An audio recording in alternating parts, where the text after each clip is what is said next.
wear a shirt on because I'm always ready to go to work. So I didn't realize other people would actually uh, even have a chance to click on or see any of this stuff, let alone send a message. But apparently some people have get some messages. Really want to make this stuff for family and friends, but okay, if you got a couple of questions, I'll answer them for you. But first, don't feel bad. I knew what I was buying ahead of time, but thank you.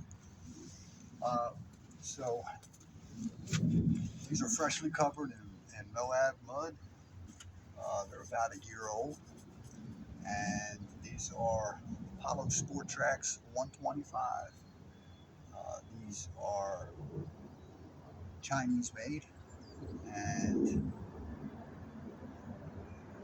I don't necessarily know that that's a bad thing. I think American made is best. But if you can show me somebody that's selling them, I'll give it a look and buy one. But the alternatives cost about $4,000 a piece, and not everybody that rides them likes them. So I guess up front, uh, back when the kids were little and before they came along, I had a Yamaha Blaster, I had a Suzuki. A friend of mine had those, and also had a Raptor. I rode that a lot. Uh, Not like it's meant to be driven. I think that's way too big of a bike, way too fast for something that doesn't have a cage on it. But so are those bikes better for a lot of reasons? Absolutely. But the question is, um, were my kids going to like it? Was this going to be something that we did as a family? And 2,800 for two versus 8,000 for two. Uh, it seemed okay. Gave it a shot, and here's what I figured out with it. End of the story is, yes, he likes it. The girls like it. I'll definitely be in the market now for probably used ones, but a couple of bikes that actually have real transmissions and are ready to take you to the next level. But with these, they learned how to ride. They learned how to ride safely. They learned how to kind of wreck. They learned how to not wreck. And they learned to appreciate the safety gear. This checked off all of the boxes. One more thing, I can't fit two full-size quads in that van. We're in Maryland. In Maryland, it almost makes no sense to have a four-wheeler because you're not allowed to ride it anywhere except on private property. You can take it down to Assateague Island after you spend a couple of $100 on registrations and insurances and stickers, and ride it for a day if you want. Now, if you live down there, go ahead and do it.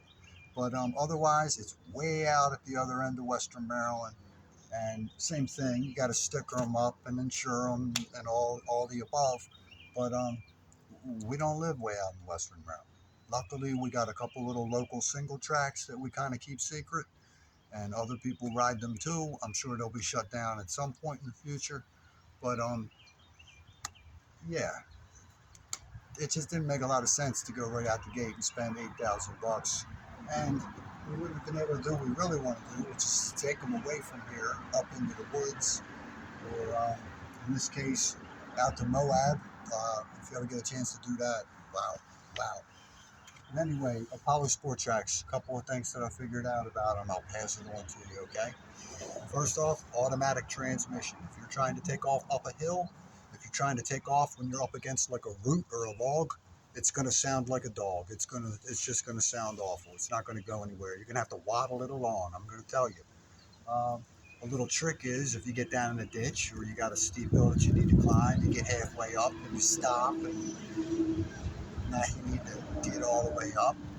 In reverse, it is like one single gear. It's like having a real first gear. You pull yourself up a pretty steep hill or out of a ditch. I had one out there in Moab that I thought I was going to need a crane to get out of, and in reverse, pulled me right out. But you don't want to ride in reverse. Just keep in mind, it doesn't have a real transmission. It's automatic. Once it's up to speed and fully engaged, it rides like a regular bike. But it does not have the zip and the punch off of the line. A lot of people say, brings me to my first point, the first thing you need to do is change the carburetor. These are still running on the stock carburetors. Have a spare one in case it ever goes bad, just never changed it. These are non-adjustable. Bones are like riveted on. You could drill out the rivets, put screws in them and service these carburetors. You could do that and change the jets, but I've heard that for about anywhere from 30 to 50 bucks, you can just buy another carburetor and slap it right on there. We just bought one, had a little toolbox just in case. It makes no sense, and it's so fun to go out riding around when somebody's bike breaks, and then you're stuck. So if you're going to ride, but that's a different topic for another day, right? Like what to take with you. This is about as Power Sport Tracks. Let's take a quick look. First thing you need to notice is you're going to lose a lot of screws. These brackets are going to come loose because the thing vibrates and it's put together with fairly cheap hardware. All of this stuff you can go to Home Depot and buy a bag of it and put all this stuff back together again. We plan to. But here's a tip. When you put this stuff together, go ahead and find the proper size nut and double nut all of the body parts. Just go ahead and double nut it, and then it's not going to come off. That's one thing. While we're up here on the front end, these shocks. The first thing you better do, I suggest highly, these are cheap. They look like shocks, and they're shocks, but take all the travel out of, take all the tension out of the thing, because you hit the smallest thing, it's so loaded, it wants to throw the front of the bike and you and everything way up in the air. So after the first ride, we figured out, take all the tension off of this shock. Talking about shocks, let's go to the back one. This back shock is probably actually a mod worth replacing. It bottoms out real easy, it's stiff, even if you take all the travel out of it. One of the problems with taking all the travel out of it is, if you hit something really, really hard, it does bottom out, and you're going to feel that right here on the seat, straight up through your spine. This will jam you if you're not up on your feet and you hit something really hard and bottom that back shock out. Let me see. They come from the factory with